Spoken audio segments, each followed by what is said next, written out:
Ok, entonces, había yo comentado anteriormente, lo voy a decir rápido, que pues esto de un culto al personaje o a la personalidad, a una persona específica, algo que lo asemeja a los olmecas, en que tenemos estos diferentes ejemplos de pues retratos de los líderes para la posteridad y que en muchos casos pues podemos entender cuáles habrán sido los ideales de belleza para las diferentes culturas que estamos tocando, sean los olmecas o sean los, los mayas, ¿verdad?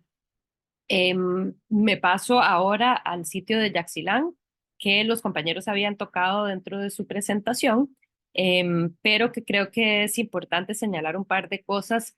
Uno es que el sitio en sí es bastante, o sea, no es plano como habíamos visto con Teotihuacán. Y cómo las diferentes edificaciones, los diferentes monumentos se tenían que insertar en un ambiente que es mucho más desigual, ¿verdad? Y entonces no es parejo como un sitio que, que es bastante plano, sino que pues a partir del mismo terreno, pues se va identificando a dónde se pueden construir las diferentes estructuras.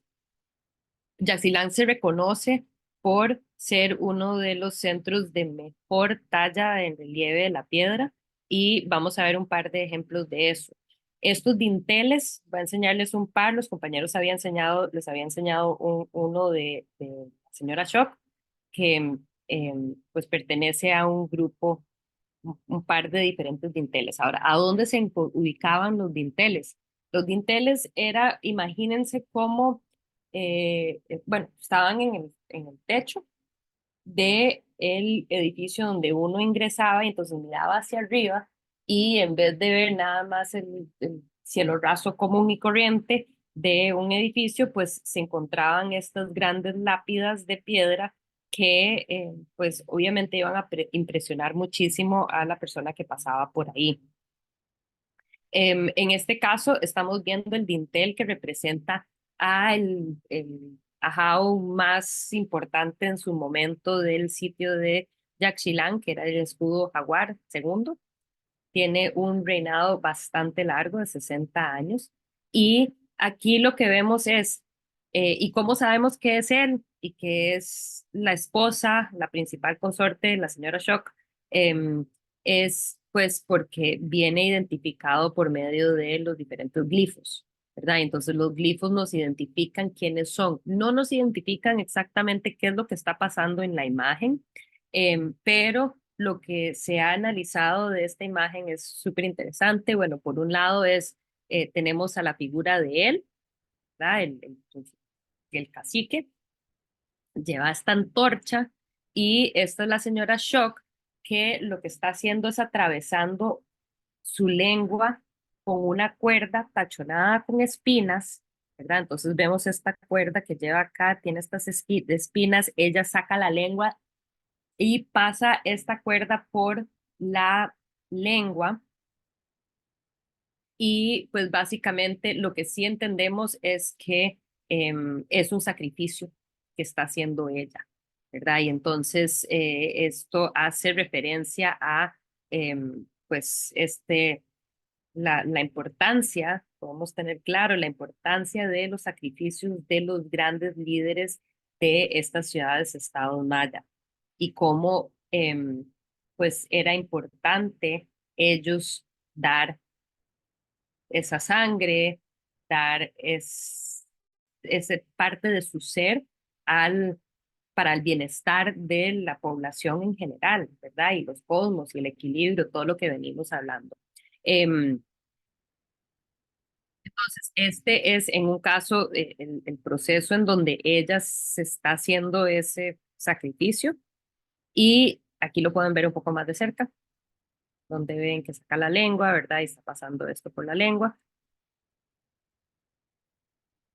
Una de las cosas que quería enseñarles también es el nivel de detalle del tallado de esta piedra. O sea, Yaxilán se conoce principalmente pues, por ese esa gran habilidad de los artesanos de poder tallar con tanto nivel de detalle estas escenas. Entonces hay tanto un alto relieve que nos permite ver, perdón, voy a devolverme un toque, un relieve pues mucho más alto con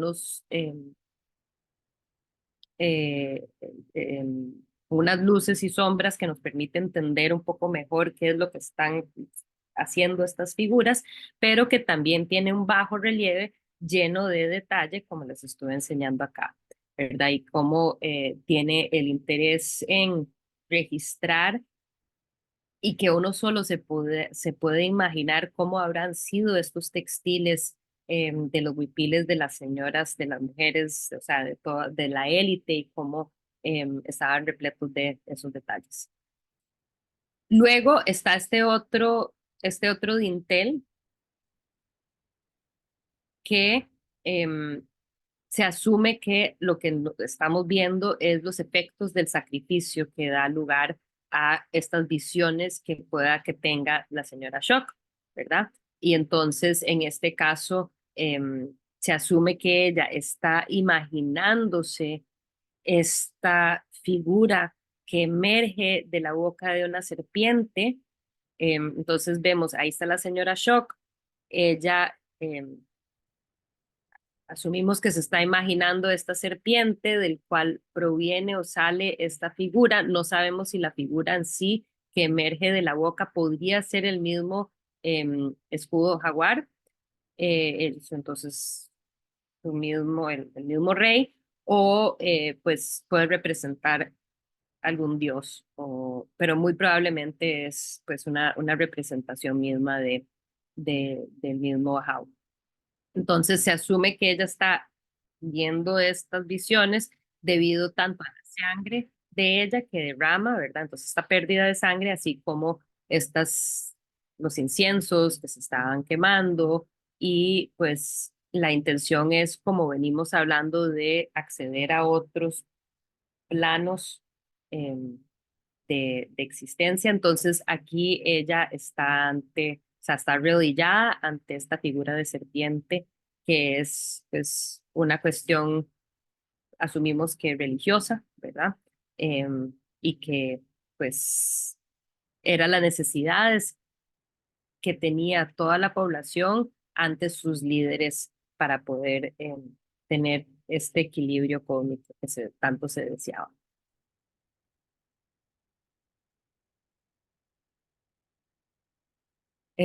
Aquí, esos son algunos de los textos curatoriales que tenemos sobre estas imágenes. La señora Shock sostiene un tazón en su mano izquierda mientras mira hacia la serpiente en ascenso. Además de su estampado de huipil, ella está adornada con un tocado, elaborados pulseras, aretes y un collar, probablemente de hecho de jade. En el tazón hay trozos de papel manchados con su sangre y es probablemente que haya quemado el papel para permitir que la sangre ascendiera a los dioses y provocara a la serpiente de la visión. Entonces, aquí vemos que ella tenía este mismo tazón, perdón, voy a devolverle un toque. Este tazón aparece acá, pero después de que ella hizo este proceso, entonces ahora lo está como que recolectando la sangre y los papelitos que se van a quemar. Y pues aquí es interesante ver cómo la serpiente está armada, ¿verdad? La figura que emerge de la serpiente viene armado con un escudo, una lanza y un casco de guerra. Él también usa un tocado elaborado, un peto y orejeras. La identidad de esta figura se debate. Algunos estudiosos afirman que que es una figura ancestral, mientras que otros creen que es el escudo jaguar, el esposo de la misma señora Shaw. ¿Verdad? Y que entonces no sabemos exactamente quién es, pero sí interesante ver cómo él emerge de esta figura y pues le apunta a ella con, con este bastón. Estos son otros dinteles que se han hallado en esta es la estructura 33, es otra estructura que se ha encontrado en el sitio, pero como les digo, el sitio de Yaxchilán es súper reconocido por todo este trabajo en talla que tienen. Aquí esos dinteles iban a pertenecer en la parte superior, pero creo que podemos ver algo que es emocionante de las estructuras de Yaxchilán es ver muy bien la crestería que nos comentaba Cristi en la presentación. Podemos ver que era simplemente elementos agregados a los templos encima de las pirámides, precisamente para llamar atención a la estructura, para que quedara claro lo importante que es. No tenían, o por lo menos no sabemos si tenían a cierto tipo de función estas cresterías arriba de los templos, pero es muy chiva poder ver ejemplos de estas cresterías todavía, pues, parados, visibles, porque asumimos que estaban en la mayoría de los templos mayas, pero no se encuentran eh, hasta la fecha, o sea, hoy en día, estas eh, pues tan bien preservadas. Eh, Me paso al sitio de Copán, aunque los compañeros lo abordaron bastante bien, comentaron sobre la importancia del sitio como un sitio conocido por ser pues se asumía anteriormente que era particularmente importante por las observaciones astrales que se lograban y que se asumía que este era como un sitio en donde habían no solo bastantes sacerdotes, sino estudiosos de los movimientos astrales. En el sitio, pues como ya se comentó, hay una muy bien preservada eh, eh, cancha de juego de pelota y que en este caso podemos ver toda esta parte era la parte en donde jugaba. Lo interesante es cómo el juego de pelota en cada uno de los sitios donde se ha encontrado y Cecilia que ha viajado y si hay algunos otros que han viajado por diferentes sitios mayas, notarán que los juegos de pelota en todos los lugares, la cancha en sí es diferente, no es siempre igual y por ende asumimos que también las mismas reglas tal vez cambiaban de un sitio a otro, ¿verdad? Pero en este caso lo que se habla en particular de Copán es que en estos espacios de arriba probablemente era donde se sentaba la élite y que era lo que comentaban los compañeros, que entonces los jugadores al marcar podían subir y acceder a estos espacios, perdón,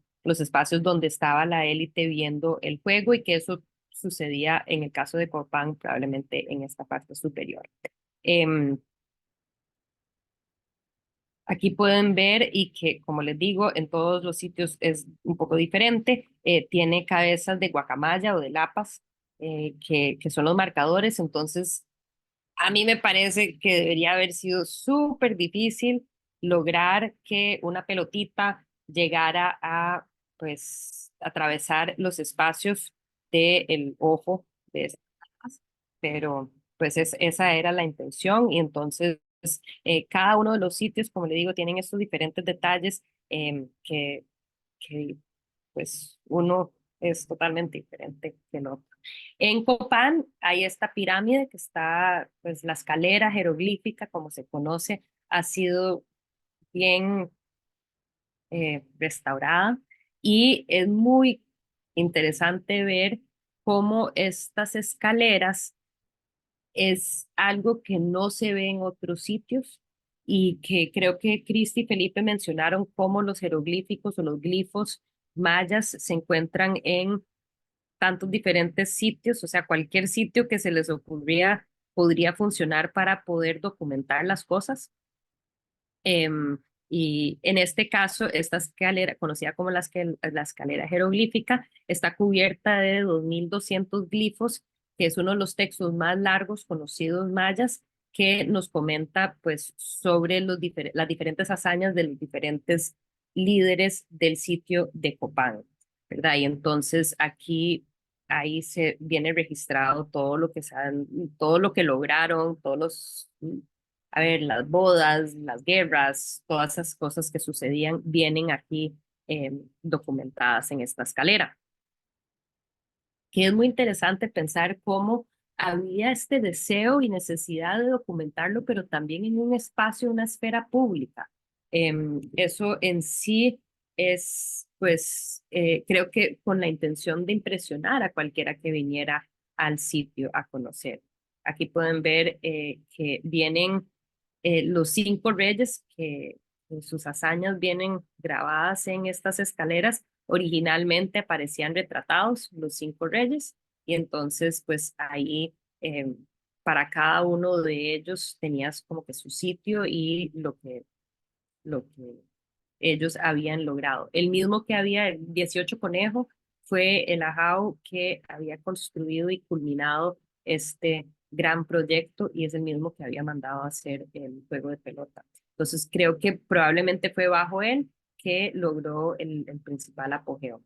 Eh, el sitio de Copán tiene un montón de estas estelas, unas mejores preservadas que otras. Esta es una de las mejores preservadas. Este es el 18 Conejo representado como habíamos visto a Pacal. En este caso es 18 Conejo representado como el dios del maíz y vestido en este atuendo para una danza religiosa sagrada que se hacía como precisamente para llamar a los dioses e invocar una buena cosecha. Entonces, este es ejemplo y creo que es importante porque los compañeros habían mencionado esto en muchas ocasiones durante la presentación, que no se considera que los mayas eran como tan buenos a nivel de ser artistas o escultores de bulto redondo. Son excelentes a nivel de, pues, como artistas que tallaban en relieve y eso es algo que podemos ver en este ejemplo que se acercaban, digamos, a la piedra que se iba a tallar considerando los lados, ¿verdad? O sea, cada uno de los lados que se tenía que tallar. Entonces, aunque esto se puede considerar una escultura en bulto redondo, no es que se está pensando en este objeto si lo pensamos como desde una perspectiva occidentalizada y de la escultura griega, ¿verdad? Que se tomaba en cuenta el- la observación de los 360 grados en torno a este objeto y ese movimiento. Esa no es la intención. La intención es poder, de cierto modo, documentar y registrar l- l- la mayor cantidad de detalles posible en el objeto tallado, ¿verdad? Y entonces aquí podemos ver, pues viene identificada la figura. Aquí vemos los glifos que identifican que es el rey 18 Conejo, pero pues también todos estos otros atributos, características, el tocado, ¿verdad? Todo eso nos permite entender mucho más sobre la importancia de esta actividad y la importancia del rey dentro de eso. Em, Aquí es donde podemos pensar, o por lo menos a mí se me ocurre que es donde no sabemos o no tenemos del todo claro, y me devuelvo a la imagen de la gran diosa de Teotihuacán, eh, la conocida figura de la gran diosa. Si comparamos estas imágenes, claramente son de culturas distintas, ¿verdad? Pero que nos hace volver a cuestionarnos si esta es una figura de una deidad que estamos viendo acá o si es la figura de una persona, un rey, un sacerdote que está vestido con cierto atuendo para eh, el actuar en algún tipo de ritual importante, ¿verdad? Porque aquí estamos viendo una figura que está bastante decorada igualmente y que en este caso sabemos, debido a los glifos, que es una persona específica que está aquí representada, ¿verdad? No sé si tienen alguna duda o pregunta o comentario. Podrán notar, por ejemplo, estos elementos de estas hojas que hacen representación a las hojas del maíz, ¿verdad? De la planta de maíz, que son muy parecidas a las hojas que salían de la cabeza del retrato de Pacal.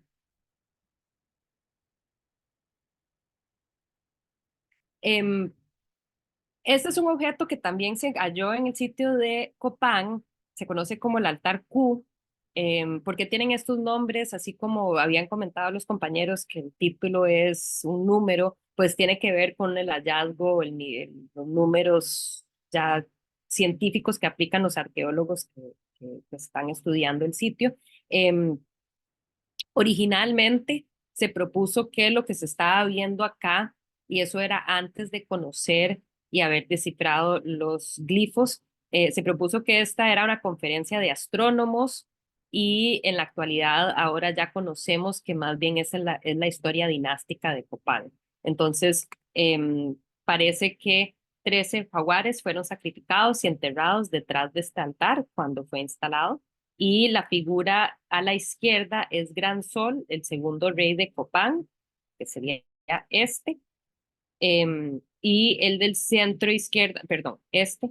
Y luego el de centro izquierdo es el Gran Sol primero, y que fue el primer rey. Y la figura del centro derecha es Yaxpac, el 16º rey de Copán, y la figura a la extrema derecha es el 15º, ¿verdad? Entonces entendemos que en este caso lo que hay alrededor de esta piedra tallada no es este encuentro, lo que antes pensaba que era este encuentro de astrónomos, que era como un sitio, y que Copán era un sitio como tipo universitario, donde llegaban los mejores pues astrónomos estudiosos, sino que pues ahora que se puede descifrar los glifos, se sabe quiénes son cada uno de estas figuras. Entonces ese es el primero que le estaba pasando literalmente la batuta al 16º de ese momento, ¿verdad? Y entonces es una continuidad, y que lo que entendemos de eso es la importancia de la herencia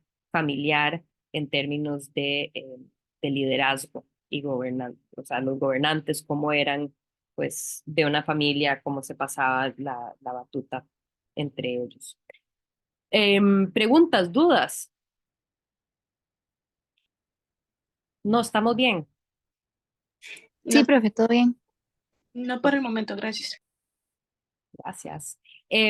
Los compañeros habían comentado sobre la cerámica. No voy a abordar mucho sobre la cerámica, pero sí quería enseñarles este vasito que me parece pues fantástico, y que también podemos entender este interés que tenían los mayas por escribir, grabar, documentar, registrar sus creencias, sus mitos, las realidades en todo objeto posible. Lo hemos visto en paredes, lo hemos visto en escalinatas, lo hemos visto en piedra, ¿verdad? Y en este caso lo estamos viendo en un vaso cerámico, es una cuestión chiquitita, es de 14 centímetros de alto el vasito, ¿verdad? Y lo que están viendo arriba es pues una imagen como desplegada de este vaso.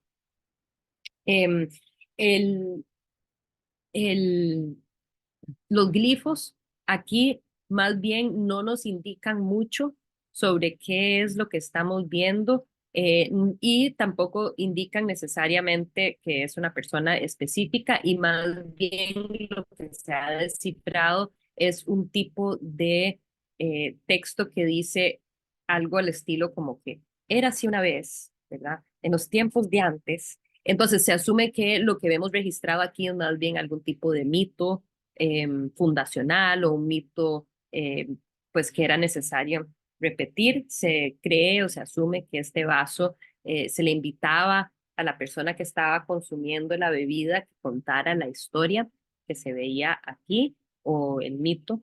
Y en este caso vemos una figura danzante de este lado con el pelo amarrado de tal manera que nos recuerda a este dios del maíz, ¿verdad? Él está pues altamente decorado tanto con un pectoral, con orejeras, con diferentes pues joyas, brazaletes, pulseras, también pulseras en los tobillos. Em, y él parece ser una figura más bien como de vida, que brinda vida, al opuesto de esta otra figura que vemos hacia la derecha, que más bien parece ser como un esqueleto, una calavera. Entonces se asume que aquí lo que representa, y nuevamente estas son teorías, ¿verdad? Porque los glifos no nos indican exactamente qué es lo que estamos viendo, pero que pues se reitera esta comprensión de que venimos hablando sobre la importancia de la vida y la muerte, pues para regenerar nueva vida. Y que entonces lo que estamos viendo también es este bebé, y tal vez algunos se acordarán de la imagen que les había enseñado la semana pasada del bebé jaguar de los Olmecas, Entonces, hay esta figura que se conoce como bebé jaguar, como notarán. Es una figura antropomorfa, pero con elementos zoomorfos, en donde tiene una cola y unas patas, como si fuera de jaguar, pero tiene algunos elementos, atributos definitivamente antropomorfos, ¿verdad? Como figura humana, y que él es representación de la vida. Y entonces, ¿qué es entre la vida y la muerte que surge o regenera la nueva vida, ¿verdad? Entonces, es importante, uno me parece muy bonito este objeto en sí y nos permite entender que se encuentra grabada la historia, los mitos tan importantes en todo tipo de objetos. Los compañeros habían mencionado que y la lectura dice que son 3 libros o códices que sobreviven de los mayas.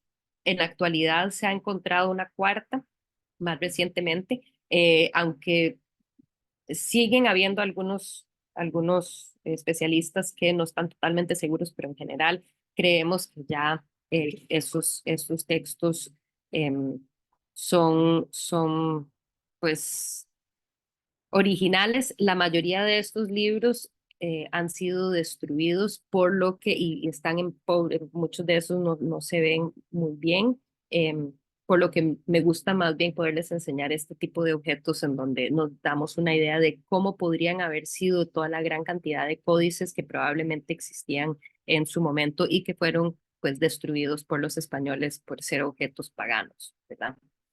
Em, lo último que les quería enseñar de los mayas es para tener una idea de las pinturas que se hacía en el mundo maya. Entonces, este es conocido como el Templo de los Murales, el Templo de las Pinturas en Bonampak.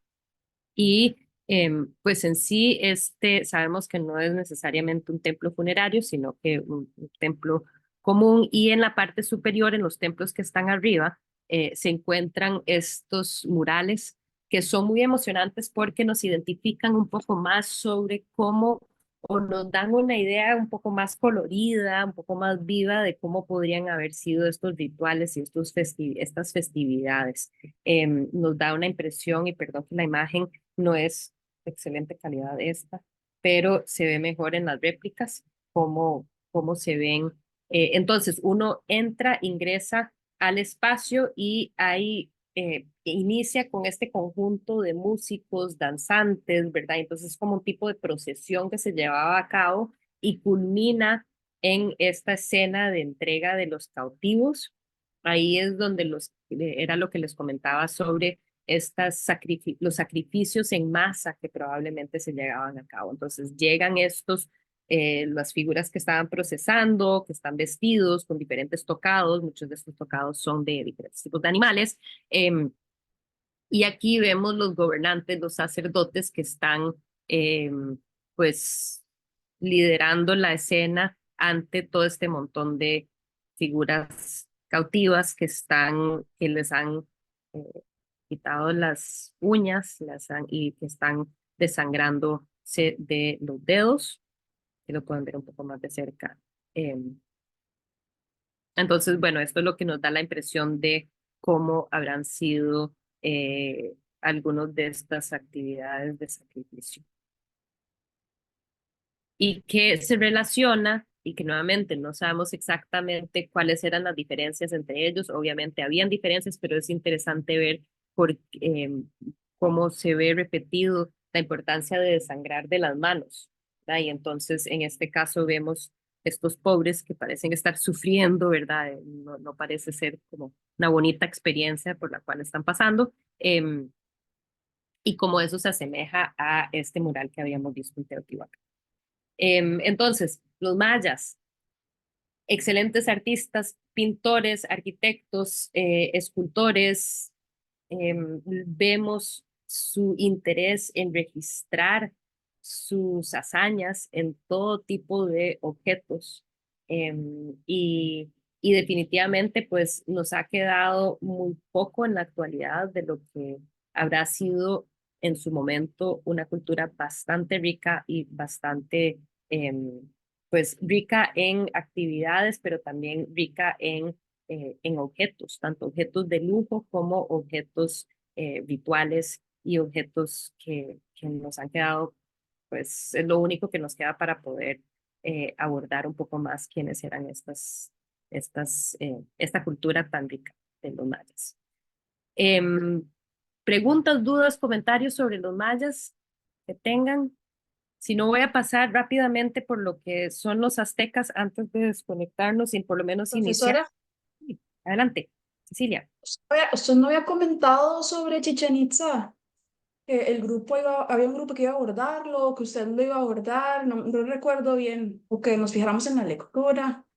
Sí, es que se encuentra, yo normalmente no lo abordo porque normalmente en las presentaciones los compañeros lo abordan. Sí está, si no me equivoco, sí se encuentra por lo menos mencionado en las lecturas, entonces ahí podrán abordarlo un poquito más. Yo no lo integro, es del posclásico, entonces es el clásico de los mayas, lo que conocemos como clásico es del 900, ya después de eso continúa la cultura maya y uno de los sitios predominantes es el sitio de Chichen Itza. Entonces, voy a confirmar en las lecturas si ahí aparece algo y si no les paso algo para que puedan abordarlo. No lo integré porque, no sé, siempre todos los semestres lo incluyen y emociona tanto para muchos que entonces de los estudiantes que no me gusta ser redundante. Entonces, perdón por eso, pero voy a confirmar con las lecturas. Perdón, yo me dediqué más a la parte de lo clásico. Discúlpenme, Cecilia.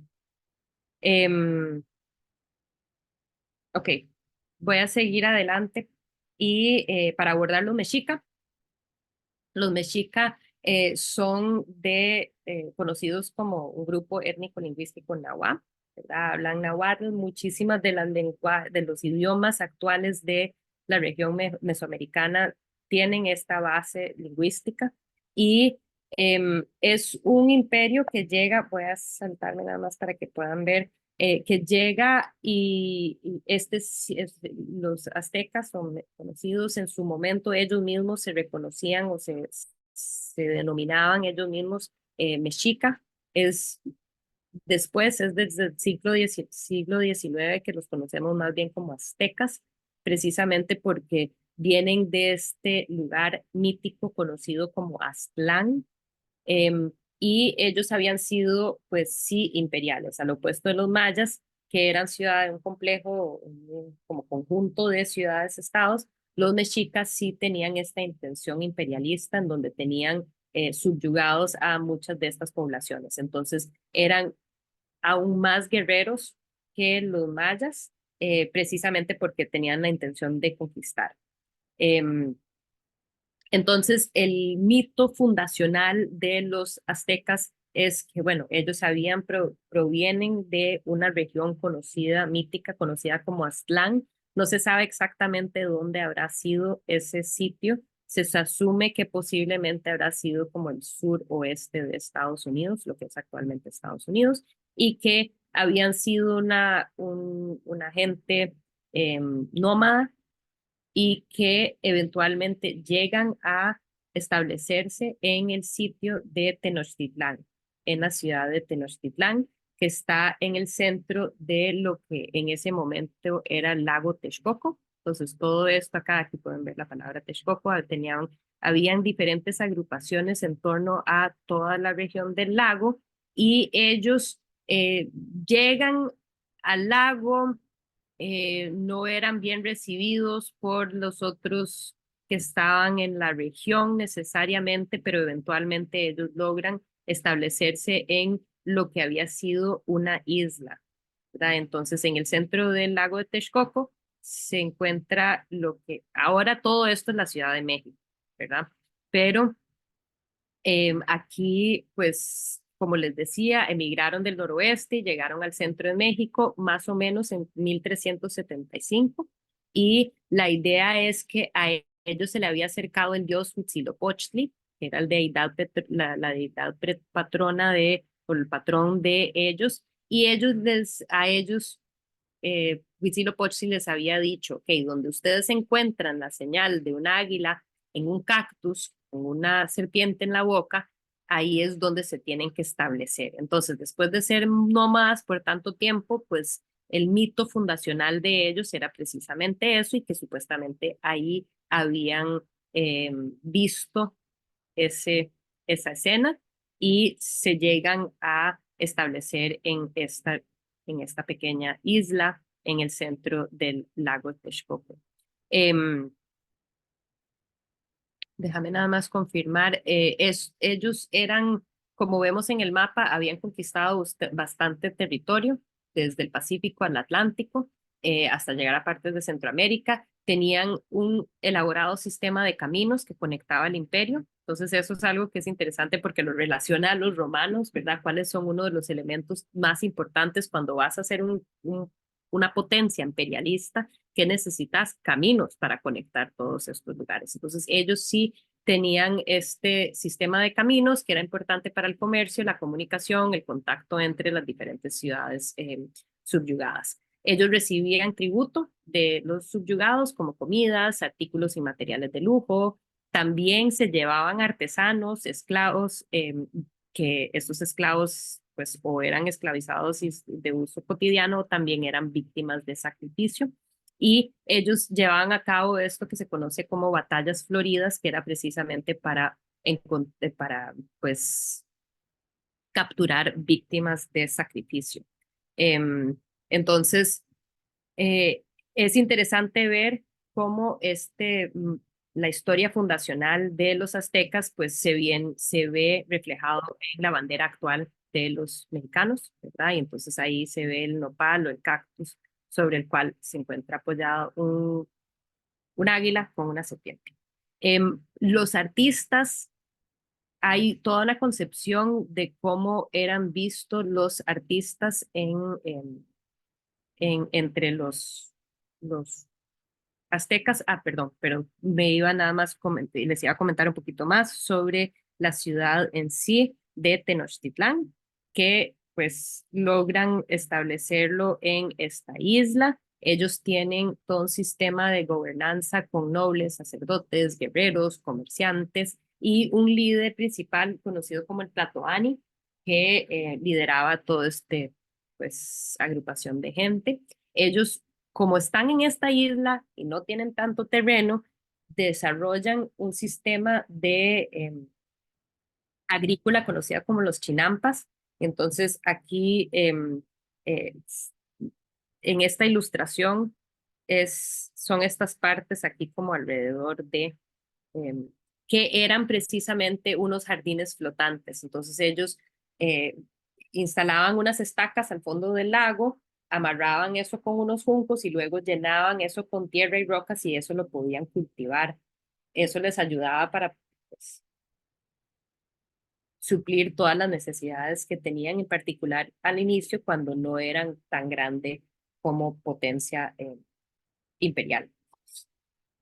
Es una ciudad que para allá el siglo XVI, cuando llega Hernán Cortés, el español, llegan los españoles, ya tenía un montón de pirámides, templos y mercados en este sitio, palacios, mercados, estaba dividido por diferentes zonas la ciudad, entonces era como muy bien organizada la sociedad azteca. Y el centro del cosmos azteca era precisamente el centro de Tenochtitlán, que es el templo mayor en esta plaza, lo que hoy en día es precisamente la plaza donde está la catedral en el centro de México, pues ahí era precisamente el centro, el templo mayor del mundo azteca. Tenían estas diferentes carreteras que logran construir entre las pequeñas islas que había y que también los conectaba digamos, a tierra fija. Tenían todo un sistema de alcantarillado, de acueducto y era bastante desarrollada como ciudad y muy impresionante para cuando llegaron los españoles en 1519 y que ya conquistaron 2 años después. Quedaron los españoles así despampanados con no solo el desarrollo en términos de pues estos grandes palacios y templos y demás, pero con lo limpio que era, lo aseado que era, lo organizada que era la ciudad. Entonces era bastante impresionante para ellos en ese sentido. Los artistas eran, los conocemos como magistrales escultores de piedra. Perdón que tengo tanto texto, pero esta es la última filmina con texto. Y tienen esta capacidad de la talla notamos que hay un gran interés en la simetría dentro de sus objetos. Tienen un sistema de escritura, pero no tan cuantiosa, podríamos decir, como los textos de los mayas. Más bien ellos trabajaban con un sistema de pictogramas, o sea, parecido a los glifos mayas, solo que habían muchos menos. Estos registraban los nombres, registraban lugares, registraban fechas, pero solo podían ser leídos por un recitador que era ya muy bien informado, como un tipo historiador de la corte que podía leer todos estos textos, porque no era tan, o sea, no registraban los pensamientos tan completos como los mayas. Entonces, era principalmente los libros, pues registraban la vida religiosa, social, política y económica, pero es como, imagínense como un resumen de puntos, algo como muy puntual y que alguien venía y como que recitaba y contaba más detalles sobre eso. Hay una variedad de diferentes tipos de arte desarrollado por los aztecas y tanto vamos a ver algunos ejemplos de arte plumario, diferentes tipos de mosaicos y algo que a mí me parece muy interesante de cómo es que se concebían, esto sí sabemos de los aztecas, no tenemos este detalle de los mayas, pero sí de los aztecas, que al artista, y esto se decía de él, le toca en efecto la responsabilidad de humanizar los corazones de los demás. Y pues se dice que el Dios viene primero a posarse sobre el artista. Esta es la inspiración. El artista pone su corazón divinizado en las cosas, pues ya la expresión, y se mantiene en reflexión frente al objeto que está creando.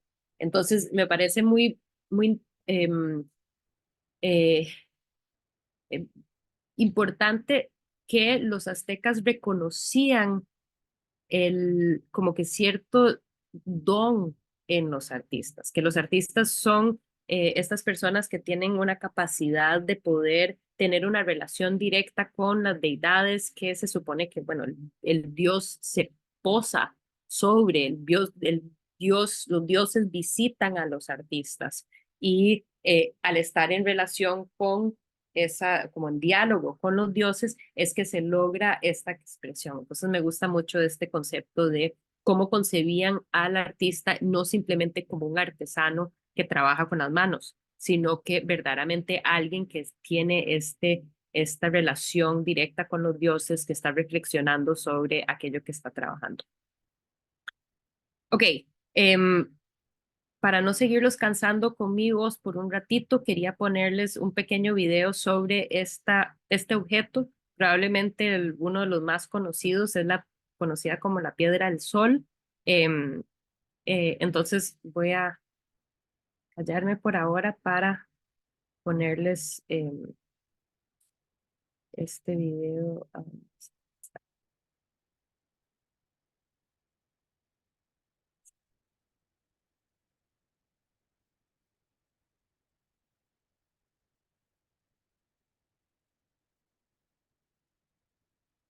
Y los días y las noches. ¿Sí podían escuchar? Sí, Sí, profe. Sí, profe. gracias. El pasado, el presente y el futuro. El tiempo que el hombre, preocupado por su devenir, ha medido y seguirá midiendo siempre. El icono prehispánico que mayormente ha representado al México antiguo en el mundo es la llamada Piedra del Sol, también conocida como calendario azteca. Sin embargo, esta pieza inconclusa no es propiamente un calendario. Es una piedra iconográfica que conmemora el tiempo creado y destruido por los dioses, una imagen del orden cosmogónico considerado por los mexicas. La confusión proviene de la presencia de un círculo con los signos de los días del calendario indígena. La piedra del sol está labrada en un bloque de basalto, cuya parte circular tiene un diámetro aproximado de 3,60 metros y un peso de 24 toneladas. Sin que haya sido afirmado con toda certeza, esta piedra, colocada en posición horizontal, puede haber sido una plataforma ceremonial en la que se realizaban sacrificios de prisioneros cuya muerte alimentaba al tiempo.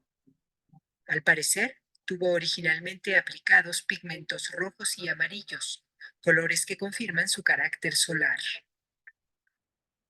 En el centro se encuentra el que posiblemente sea el rostro del dios Tonatiuh, el dios solar, con adornos de guerrero triunfante.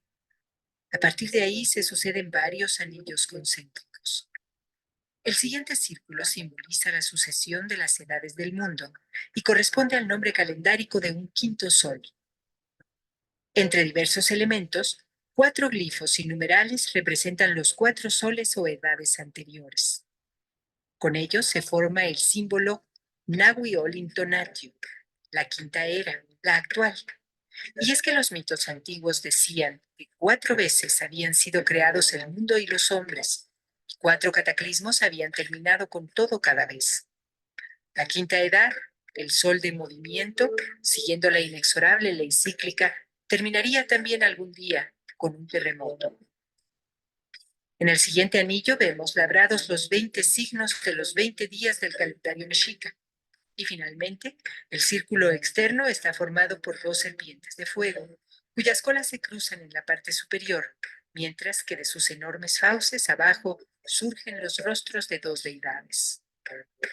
Además del culto solar, fundamental para los mexicas, la piedra del sol revela su dimensión del tiempo en función de las edades del mundo y de los hombres. Poco después, el quiebre de esta piedra llegó con el choque de civilizaciones. La historia del México antiguo conoció un final en el año 1521 del calendario occidental, fecha de la caída militar de México Tenochtitlan, capital del Imperio Mexica frente a los conquistadores españoles.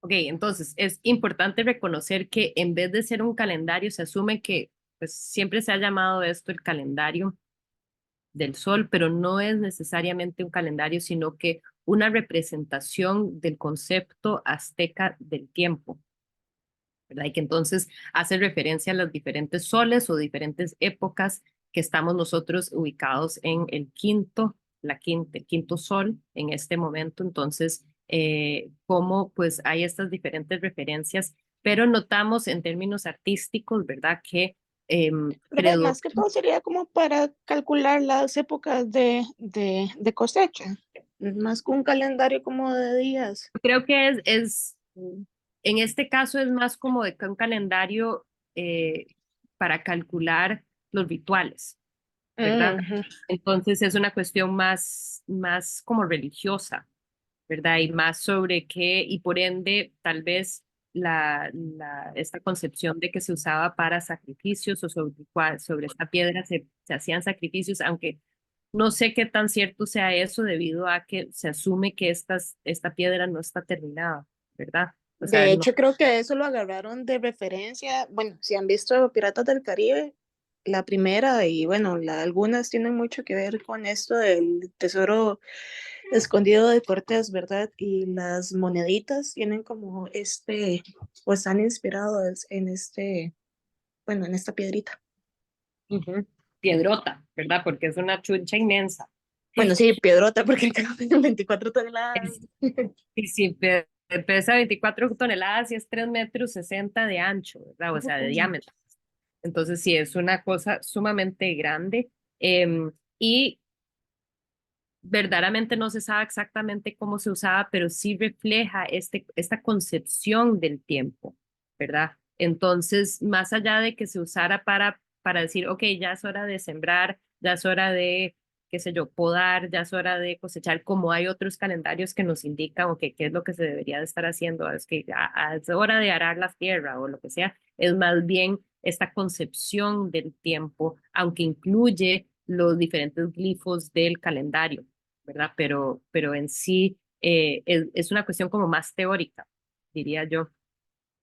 Y como nos menciona el video, esta es una réplica que está en el Parque Chapultepec, que está como justo afuera del Museo Nacional de Antropología, donde se halla la piedra en sí. Entonces, el objeto en sí está dentro del museo, pero afuera del museo se encuentra esta versión que está pintada y que de cierto modo es como más fácil de leer y comprender que las piedras en sí, muchas de ellas estaban pintadas, nos permite entender también, o sea, nos permite ver más claramente los diferentes símbolos, las diferentes épocas. Por ejemplo, estos cuatro, como las cuatro cajitas estas que están acá, son las diferentes épocas, cada una había sido caracterizada por algún tipo de bonanza, pero también o sea, la destrucción vino en uno de ellos era como plaga, otro era por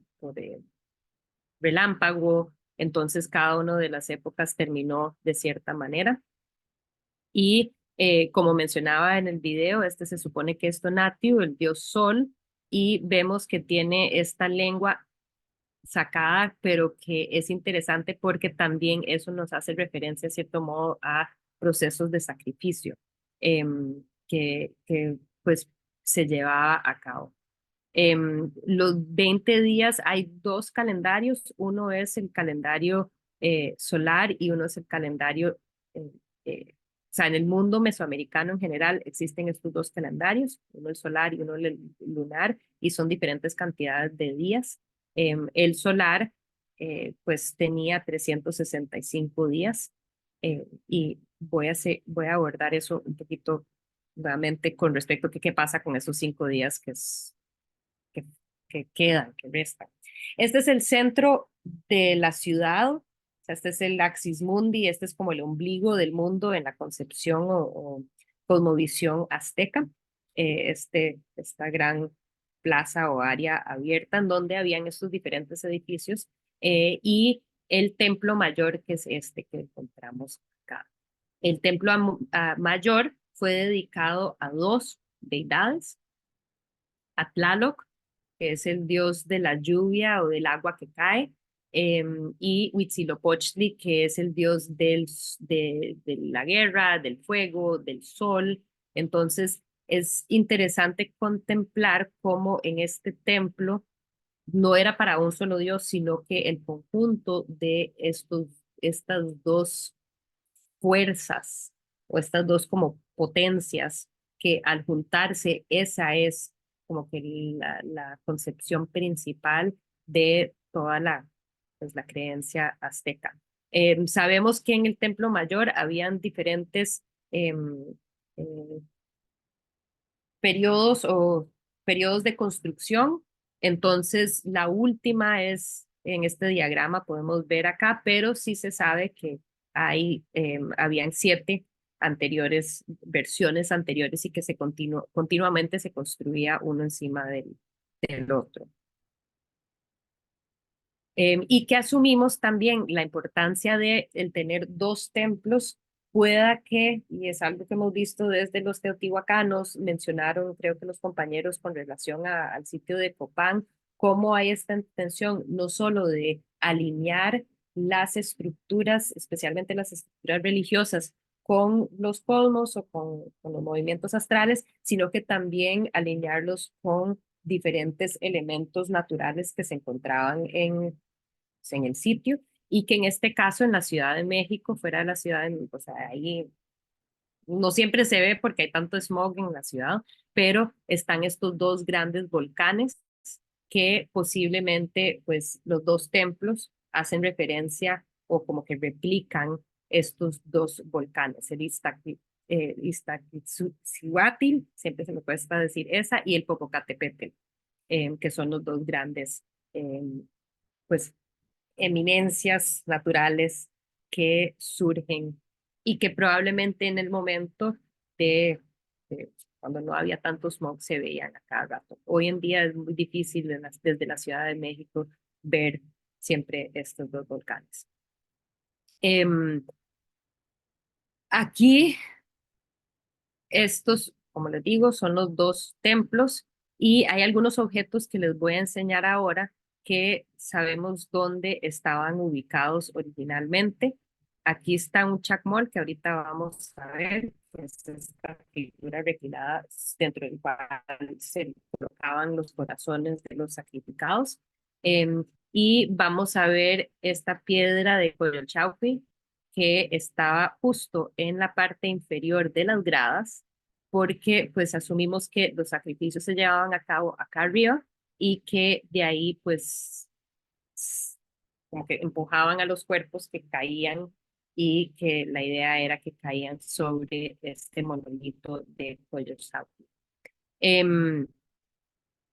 La referencia de tener los dos dioses en este mismo lugar es esta noción de agua quemada, ¿verdad? Y entonces, de cierto modo, es cierta contradicción o cierta dualidad que es tan importante para la regeneración.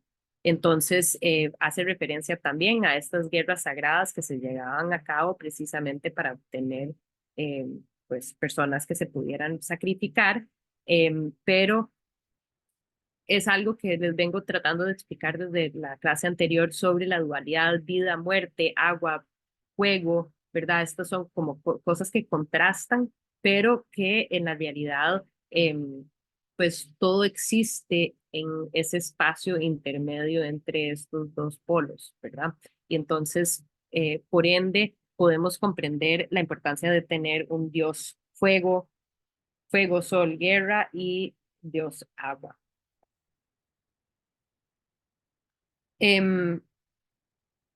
Una de los objetos, no sabemos a dónde se ubicaba la Coatlicue originalmente, pero es una escultura que a mí me encanta, la Coatlicue es fantástica.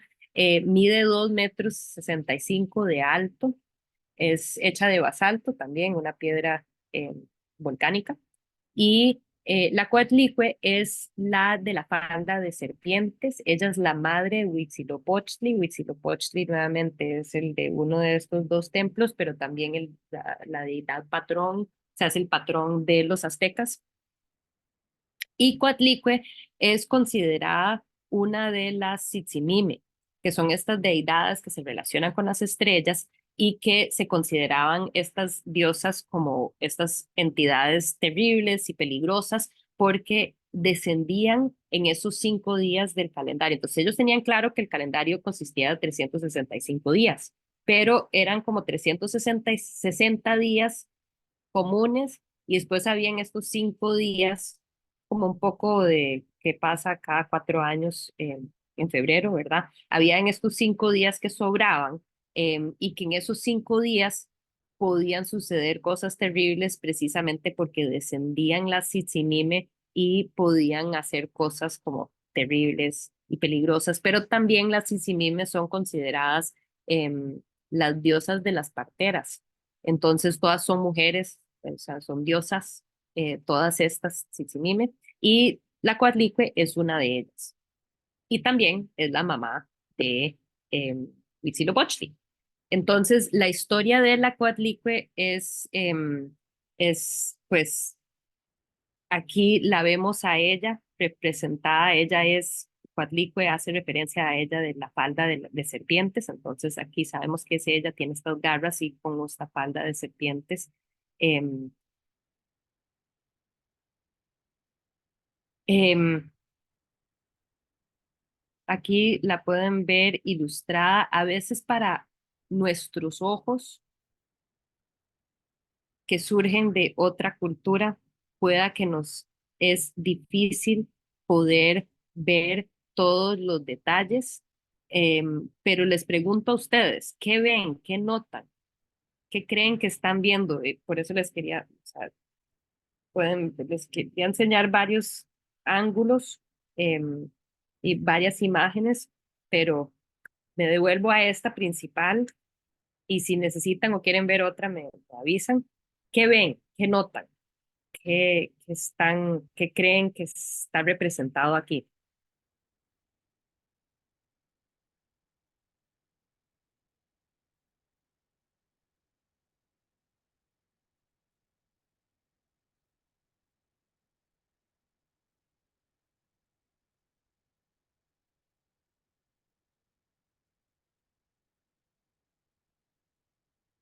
¿Nadie? Ok, ¿qué tipo de collar anda puesto? ¿Anda puesto un collar? ¿Qué nota del collar de la cuernicue? Profe, perdón, ¿cuál era la pregunta? Es que se ¿Qué me nota? medio cortó. Ah, ok, no sé si es que No, tal no, vez, fui yo, fue mi conexión. que ven Bueno, que no yo está aquí noto representado. dos serpientes viéndose de frente, que eso es lo que Ujú, hace la cara como viéndose de frente, ¿verdad?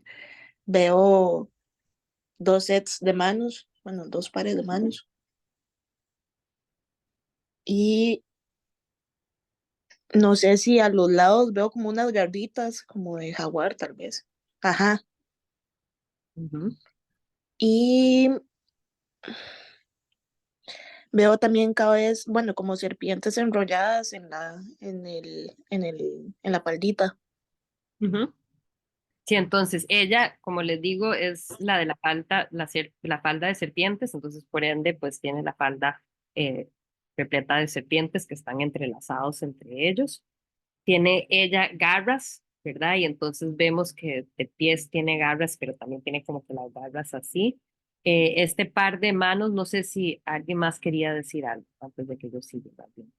Y no sé Al- de qué es la cabeza, profe. No, o sea, También, me resulta como un mono, pero no sé. ¿Ok? como el ¿Alguien iba a cinturón, a mí me llamó decir? la atención el cinturón que tiene una calavera. Siento que sirve como para representar esa idea de la muerte, ¿verdad? Ujú. Sí, parece que tiene como cierto tipo, no, honestamente yo no estoy segura si esta calavera y que tal vez del dibujo lo podemos ver un poquito más, mejor, no creo que sea necesariamente el cinturón, sino que la parte de abajo de este collar que tiene ella puesto, que es un collar hecho de manos, una calavera en el centro y estos son representaciones de corazones, así se representaba el corazón. Entonces, sí, un poco mórbido, pero sí, ahora que lo pienso bien, en la parte de atrás como que de la faja esta que anda puesta también tiene una calavera, entonces pueda que sí sea como el cinturón que anda ella puesta, que tiene estas dos calaveras que lo podemos ver de estos lados. Notamos algo que es parecido a la escultura maya, que de cierto modo el artista, los artesanos se están acercando a la piedra que van a tallar de los cuatro lados, en vez de pensarlo como un objeto que podría estar en movimiento, ¿verdad? Pues están tallando los cuatro, bueno, los cinco lados, porque también la parte de abajo viene también tallada con esta figura que representa también a la Sisinime y que es interesante porque se dice, bueno, para aquellos que se acuerdan que les comenté que ella era una de las diosas protectoras de las parteras, eh, ojo, esta posición en el que se encuentra esta figura de la parte inferior de la escultura, que es precisamente la pose pues, se utilizaba para dar a luz. No se usa hoy en los hospitales occidentales, pero sí, pues los aztecas, los indígenas, harían de esta manera. Sí, Wendy. Wendy, ¿vas a decir algo o es error? Ah, ok. Entonces, bueno, no vemos normalmente la parte de abajo porque está parada la estatua, la escultura, pero hay algo de esto que también me encanta, que es pensar cómo un objeto que se iba a erigir de esta manera y que esa era la intención, cómo le van a tallar la parte de abajo precisamente porque está tocando la tierra. Y es o sea, el hecho de que no podamos verlos no importa, lo que importa es que, pues, este es un objeto que se hace pues, para llenar las necesidades de la cosmovisión de la gente. Entonces, no importa si nosotros no lo vemos, ¿verdad? Pero viene entonces tallada por la parte inferior también. Este era un objeto que se había encontrado enterrado en 1790. Encontraron esta estatua. En ese momento se hacen los dibujos, pero era considerada tan espantosa, tan horrible, tan pagana, o sea, que infundía tanto miedo que la volvieron a enterrar. Y no fue hasta el siglo XX que volvieron a sacar a la Coatlicue y la volvieron a encontrar, y ahora pues actualmente se encuentra en el Museo Nacional de Antropología. Entonces, aquí pueden ver que la Coatlicue, no sabemos por qué, pero la Coatlicue se encuentra decapitada. Entonces, estos circulitos lo que representan es precisamente como que donde se corta alguna, alguna parte, lo vamos a ver en el Coyoshaqui también, en la siguiente imagen. Pero entonces esos circulitos hacen referencia como a la sangre que brota, y de esa cabeza decapitada surgen estas dos cabezas de serpiente que se están mirando, ¿verdad? Y como que conforman la cabeza, pero no se asume que, o sea, asumimos, o la teoría no es que esta es la cabeza de ella, sino que ha sido decapitada y de ella surgen estas dos serpientes. Ahora bien, la serpiente tiene este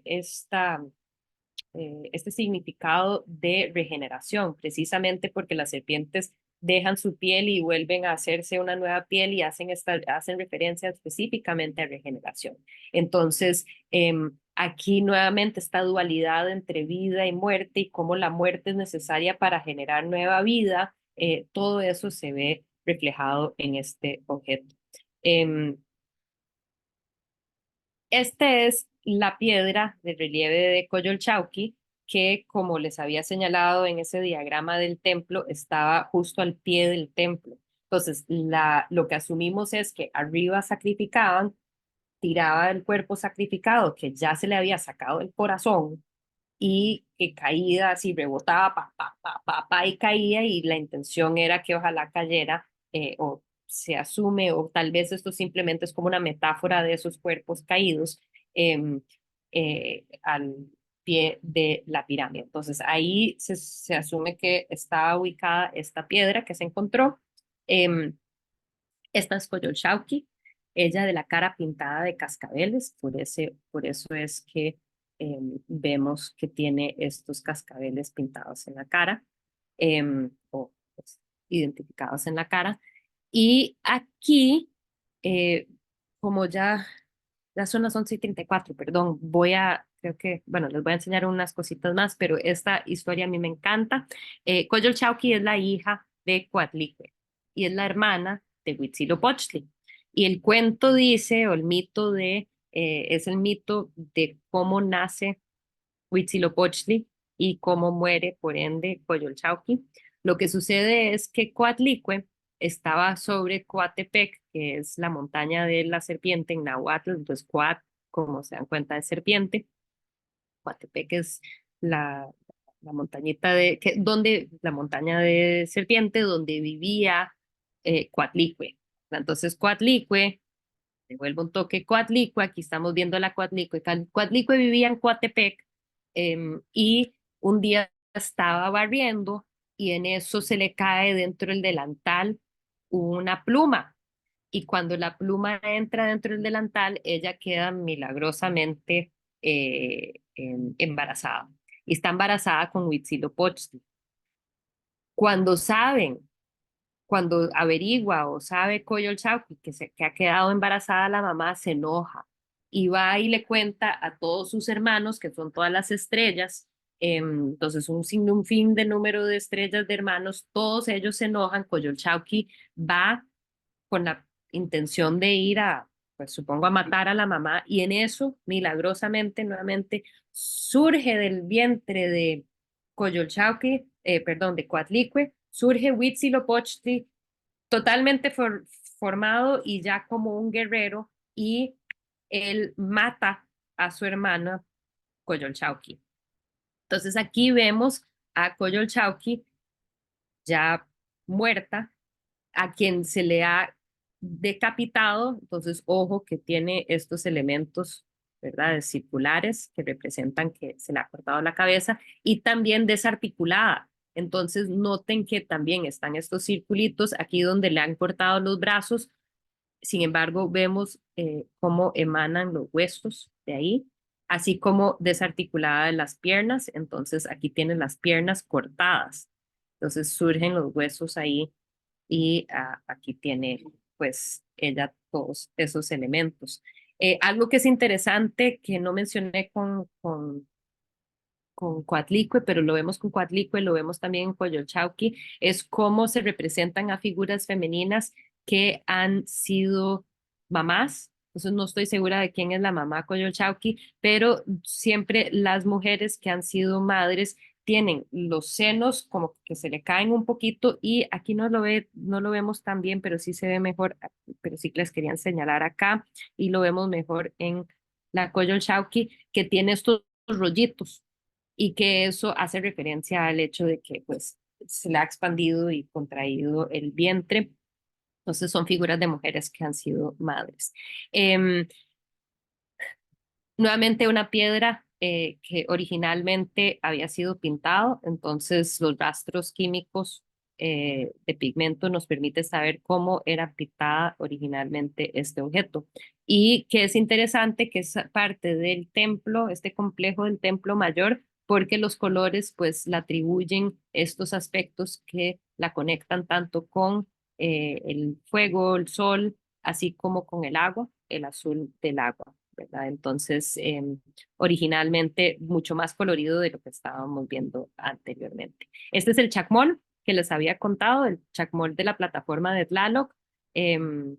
Aquellos que conocen tal vez la obra del escultor Henry Moore del siglo XX, él se inspiró muchísimo en estos chacmoles. No sabemos exactamente por qué está reclinada la figura, pero pues da mucha, siempre los chacmoles tienen como que este recipiente en el cual se supone que se le cortaba el corazón, se le sacaba el corazón a la persona sacrificada, ¿verdad? Se abría el cuerpo, sacaba el corazón y que lo ponían ahí, ¿verdad? Entonces, pues podemos ver todos estos elementos artísticos, pero que no son arte como nosotros lo consideramos, sino que son parte propiamente de los objetos utilizados dentro de las ceremonias religiosas. Algunos otros objetos que les quería enseñar: un cuchillo de sacrificio que se ha encontrado, que entonces probablemente hay que entender que en general, en la época antes de la llegada de los españoles, sí se labraba el metal, pero no se usaba como herramientas por lo general. Entonces, en este caso tenemos este cuchillo que es más bien hecha de calcedonia, que es una piedra que se puede tallar, que puede obtener un filo pues muy afilado. Algunos objetos más que les quería enseñar hoy.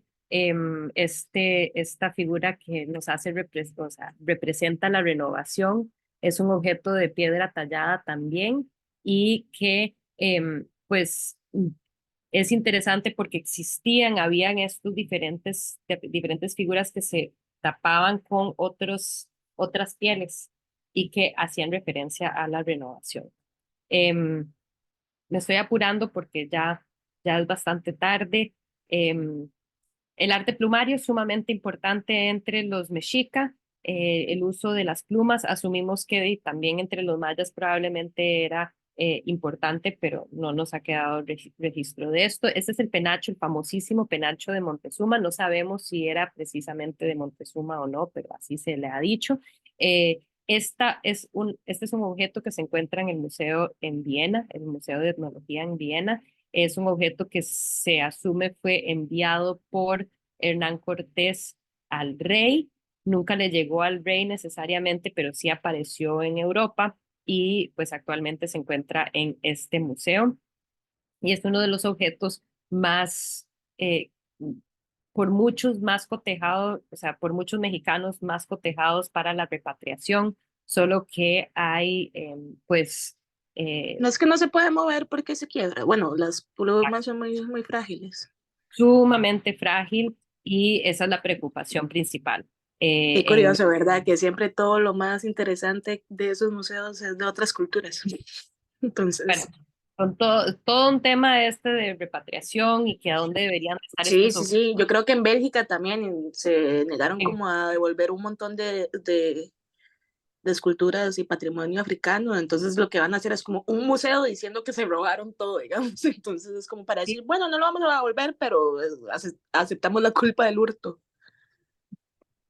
Un paso hacia adelante, por lo menos, podríamos decir, y La que en barra está muy baja, profe.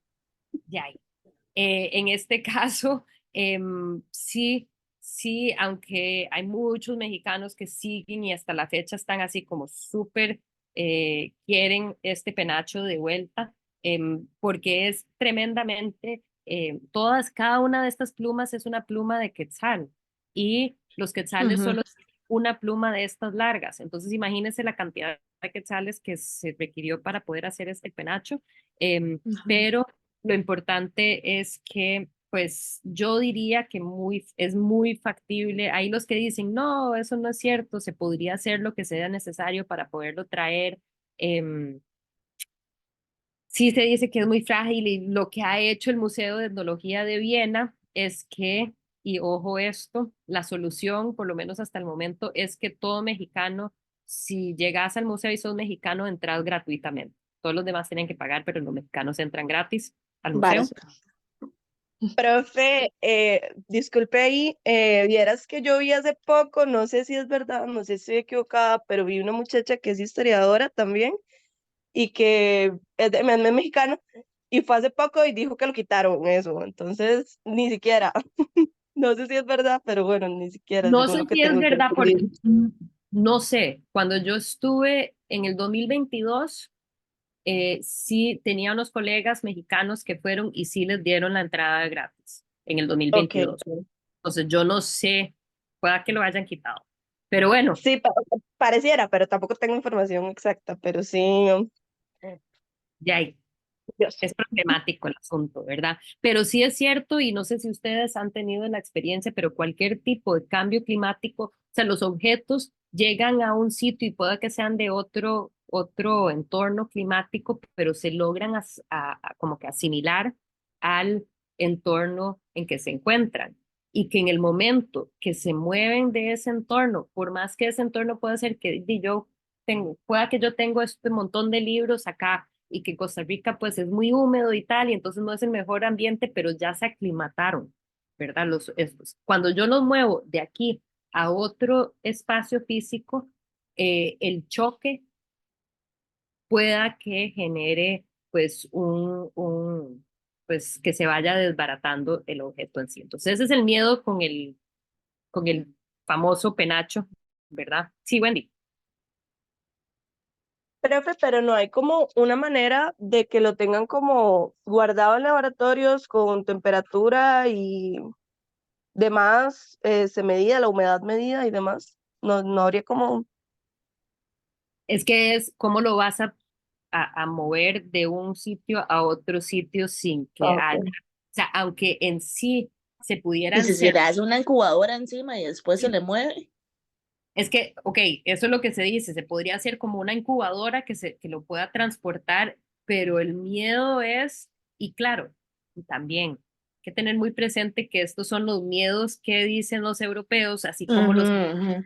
que Dios guarde devolver todos estos objetos que tenemos en nuestros museos a estos países tercermundistas que no tienen museos que puedan cuidar los objetos. Sí, como los recursos para cuidarlos, eso también era mucho lo que dicen los franceses también para no devolver las Para no obras. devolver, y es que hay casos en donde se ha visto ambas cosas. Hay casos en donde vemos que sí, se devuelven las cosas y sí hay recursos para poderlos cuidar. En este caso, obviamente México tendrían los recursos para poderlo cuidar, pero el miedo Ujú. es precisamente cuando se saca de la incubadora que pueda que suceda en el momento que se desintegre por completo. O sea, el momento en que de alguna manera toque, y claro, uno podría decir, bueno, dice, puede abrir de la incubadora a un espacio que esté perfectamente calibrado y tal, pero bueno, esas son las excusas Está o por lo interesante, profe. y es que yo no sé lo suficiente, pero a mí sí me daría miedo. Para serles completamente honesto, un objeto como este, que está hecho de plumas, De ahí, algo que podrían hacer es como llegar a un convenio y que las ganancias del museo o algo, un 10%, lo que fuera, y como es una de las piezas más icónicas, ¿verdad? Que se lo dieran a los mexicanos, pero como ellos nunca pierden. ya, es que también no es que los museos lucran, ¿verdad? Entonces es difícil. En todo caso, ni siquiera este museo necesariamente está lucrando, Ujú. entonces sí, es muy complicado. Pero yo soy completamente fan y pro de la repatriación, pero yo diría que sí hay algunos objetos que pueda que, y como les digo, no sé con lo suficiente de restauración y de materiales, no sé suficiente ciencia para eso, pero a mí sí me preocuparía un objeto como este, ¿verdad?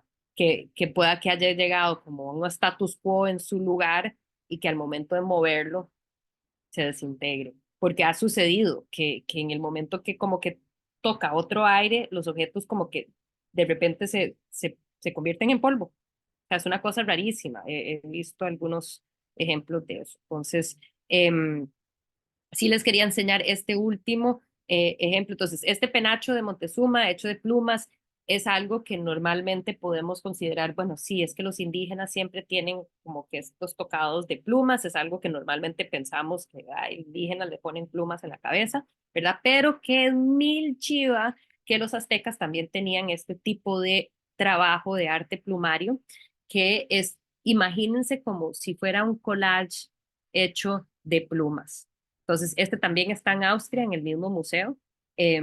Igual, pero no lo mandan a pedir tanto como el penacho, pero sí nos permite entender que había toda esta tradición de arte plumario entre los aztecas. Esto que estamos viendo se asume que era un tipo de escudo, entonces les traje de uno de los códices de Bernardo de Sahagún, que lo vamos a ver más adelante, pero como una idea de cómo pudo haber sido usado este escudo. Obviamente no en guerra, sino que era más bien como para las procesiones eh, ya más representativas y no, pues no era que se usaba para ir a pelear.